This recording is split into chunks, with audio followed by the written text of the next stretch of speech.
This constitution is the result of 65-year long struggle for democracy in Nepal. In recent times, Nepal has seen two major democratic struggles, Jan Andolan 1 of 1990 and Jan Andolan 2 of 2006. This included a 10-year Maoist insurgency. The attempt was to restructure the Nepalese state to reflect its multi-ethnic, multi-religious, multilingual character. That aim was in the forefront when Nepal went for a Constituent Assembly election. A Constituent Assembly was elected. It lasted 4 years, 2008 to 2012, but it cannot formulate a constitution. The second Constituent Assembly was elected and took office in January 2014. It promised to bring about a new constitution in 1 year. In fact, by 22nd January 2015, a new constitution should have come, but they could not come to a conclusion. They could not agree, the political parties, on the new constitution. Then came the devastating earthquake of April 25th this year. That seemed to have helped Nepalese political parties to focus their mind on the task at hand, which was formulating a constitution.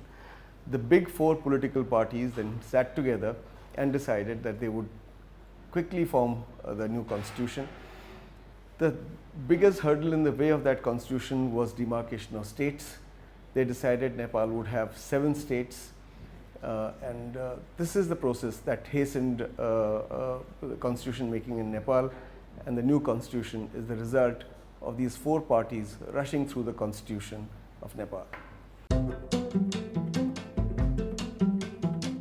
Well, those who are happy with the constitution are celebrating, because a democratic, republican, secular constitution would normally be a matter of joy for every Nepali. However, those who feel left out in the new constitution are protesting. The protests are largely over drawing of the state boundaries. State boundaries are from north to south, except one state which goes east to west. Now, you would say, what is wrong with that? What is wrong with this is that Nepali politics traditionally has been dominated by the hill tribes of the Brahmins and the Kshetris. They normally live disproportionately in the hill areas, but they also occupy land in the Terai plains. A north-south state means their dominance in Nepali politics will continue. There are 3 major issues which have upset some people about this constitution. As I said, the states run from north to south, and north to south running of the states would mean that the dominance of the Pahari Brahmin Kshetris will continue in these states. This has upset the Tharus, who live in the southwestern plains of Nepal, and the Madhesis, or people of the Madhya Desh. Protests are largely over how they perceive their rights will be affected by the new constitution. The Nepalese political parties, as I told you, have divided Nepal into 7 states, and the protests are about the boundaries of these states and what they might do to political representation. It's not the boundaries alone which create problems, but the boundaries do create problems. The boundaries create problems because the hills of Nepal are dominated by the hill people, obviously, and the Brahmin Kshetris amongst the hill people have tended to dominate Nepali politics. They also own large chunks of land in the Terai. In a north-south province, the hill people will be predominant politically, and this is what frightens the Madhesis and the Tharus. The Tharus live in the southwestern plains of Nepal, and the Madhesis live in the western and the eastern plains of Nepal. These people feel their political representation will be affected by this kind of demarcation of boundaries.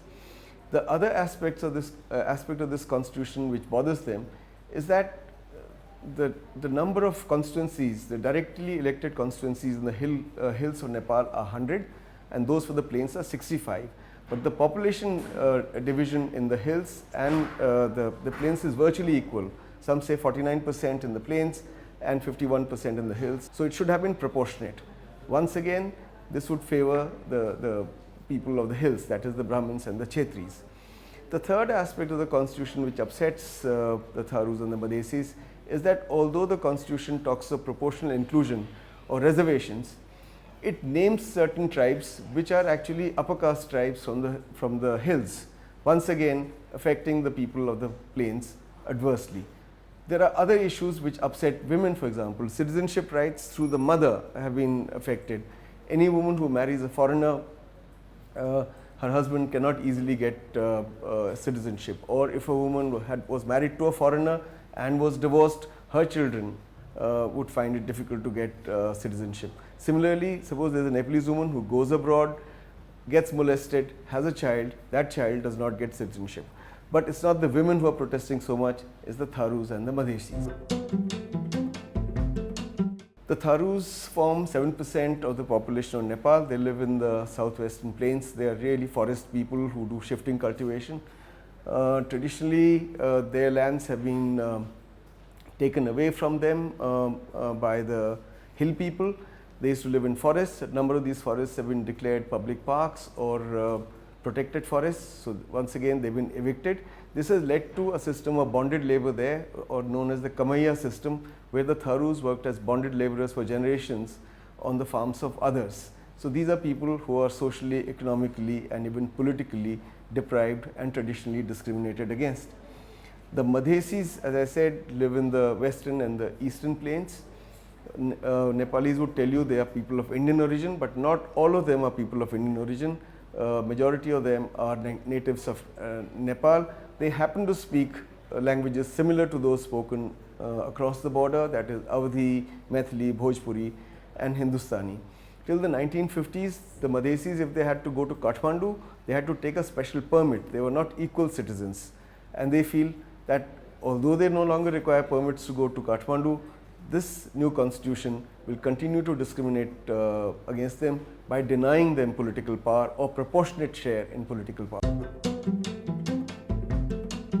So there are two possibilities. One possibility is that Nepal's political leaders, the big political parties, see the writing on the wall and decide to keep Nepal united and redraw the boundaries of these states. Not too much of redrawing might be required. If after redrawing of the boundaries people are not satisfied, you can do what India has done. India has states, India has union territories, and within states India has autonomous district councils.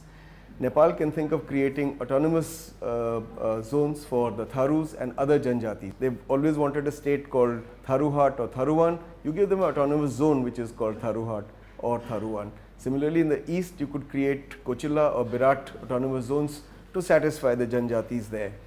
Now this would be a reasonable solution, and it can still be done because no constitution is written in stone. It can be modified. It should have been modified before promulgation, but in their wisdom the Nepalese decided not to do so, but it can still be done. The second option is, or the second possibility is, that they will not do this and these protests will spread. Already out of the 22 districts in Tarai, 20 are disturbed, about 7 are under curfew. People who go to that area say it looks like a war zone. We must also remember that Madhes has seen armed movements in the past.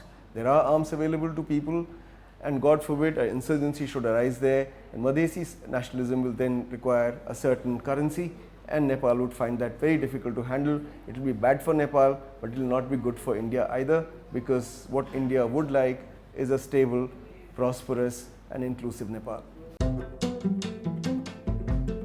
Largely because Nepal did not listen to India's advice on having an inclusive constitution.